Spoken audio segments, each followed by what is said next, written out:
అంతరిక్షంలో భూమి వైపుకు దూసుకొస్తున్న గ్రహ శకలాన్ని శాస్త్రవేత్తలు చివరి క్షణంలో గుర్తించారు. దాని సైజును ఎక్కడ పడుతుందే లెక్కలు కడుతుండగానే ఆ గ్రహ శకలం భూమిని తాకింది. 70 సెంటీమీటర్ల వ్యాసార్థం గల ఈ గ్రహ శకలం గుర్తించిన 12 గంటల్లోనే అత్యంత వేగంగా దూసుకొచ్చి భూమిపై పడిపోయింది.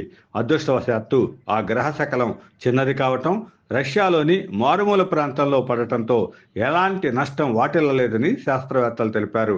ఆకాశంలో నిప్పులు చిమ్ముతూ దూసుకొచ్చిన ఈ గ్రహ శకలాన్ని చూసి రష్యాలోని యకుతియా ప్రాంతంలోని ప్రజలు భయాందోళనకు గురయ్యారు.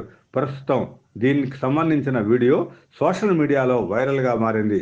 రష్యా కాలమాన ప్రకారం మంగళవారం అర్ధరాత్రి దాటిన తర్వాత సుమారు 1 గంట ప్రాంతంలో ఈ గ్రహ శకలం భూమిని తాకింది.